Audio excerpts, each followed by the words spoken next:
Good afternoon, this is Jeff with Sewer Tech Northwest. We're at 28545 Southeast Church Road here in Gresham. All right, so we're going through the low point drain down the crawl space. I've advanced out to 122 feet there, which is about 3 feet past the clean out access at the left side of the property, which we're going to probably move over to here and camera the rest of the line out to where it dead ends. So anyway, as you can see, we've got standing water in the line. The majority of storm systems I've scoped usually have standing water in them. I'm going to be completely honest with you. They're rarely built with the same kind of care a sewer line is. But as long as major amounts of solids aren't getting into the pipe to block them up, usually the standing water isn't a major factor. Water generally just keeps moving once it runs into more water. But anyway, there is debris in the line here. I would recommend a jet. It's a good thing to do every now and then to maintain flow in the line, especially if you have a lot of foliage over top that's, over top the house. It's raining pine needles. Roof granules will also go down the line too and can gunk them up over time. So, what I'm not seeing here, there's an earthworm in the pipe. That little guy could have got into the line. My guess is probably through the storm grate that's out in front of the garage, which is just open to the ground.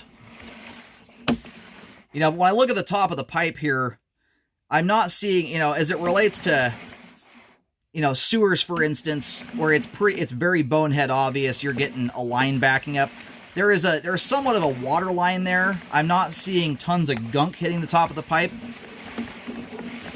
So right now it's really hard to say I don't see a lot of strong evidence of anything blocking the line. I haven't run into any blockages whatsoever as I've made my way through here. There's some standing water. There's some debris.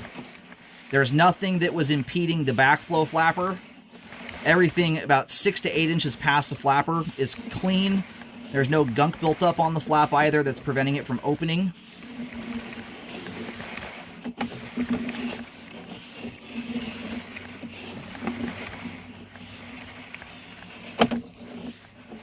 Now you can see, like right in here, you start getting into some thicker roof granules. So that's the kind of stuff you can jet out, and that stuff does displace water. It often increases the depth of standing water in the line. Like anything, if you put your hand into a half-full bucket of water, the water line goes higher. So if that stuff gets jetted out of the pipe, you certainly take some resistance out of the line. You also bring it back down to base.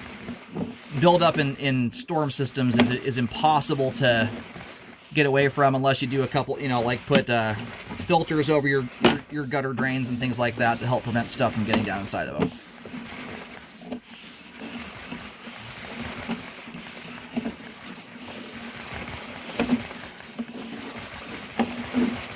I bumped my camera funny there a moment ago. My foot counter's not counting back anymore. And right now we're about 10-15 feet outside the house. This right here is where the low point drain Y connects onto the downspout that's on the front left corner of the house. You can get a look at those roof granules there. There's no standing water in this part, in the first about 15 feet of the line. So from what I can see here, there's nothing obstructing the line right now. So from what I can see here, the low point drain appears to be doing its job. From what I can see, I don't see anything obstructing its ability to open. And the first 15 feet there drains off completely. There's zero standing water whatsoever. There's just some roof granules in the line there. Now my camera's dragged some gunk back into here a little bit, but if you look into here, this probably isn't as immediately obvious. This right here, there is like literally nothing there. It is just clean pipe. You start running into a little bit of gunk right after you leave the backflow valve. Inside the valve, though, there's absolutely nothing there. So if water is getting into the crawl space, based on what I see here, the backflow valve or the low point drain appears to be doing its job.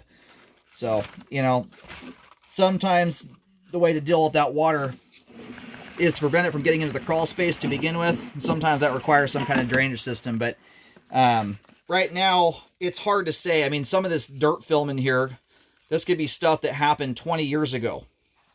And they just never replaced the vapor barrier because it wasn't beat up or busted. So, anyway, the best way to see if this thing is having any issues whatsoever would be to camera it during the rainy season to see if something is going awry down here. But from what I can see, you know, it's not a perfect line, but it appears to be doing its job from what I can tell here. So we're going to move out to the second clean out access, take a look from that point, make sure there's no obstructions beyond there where we can't see it from this access point.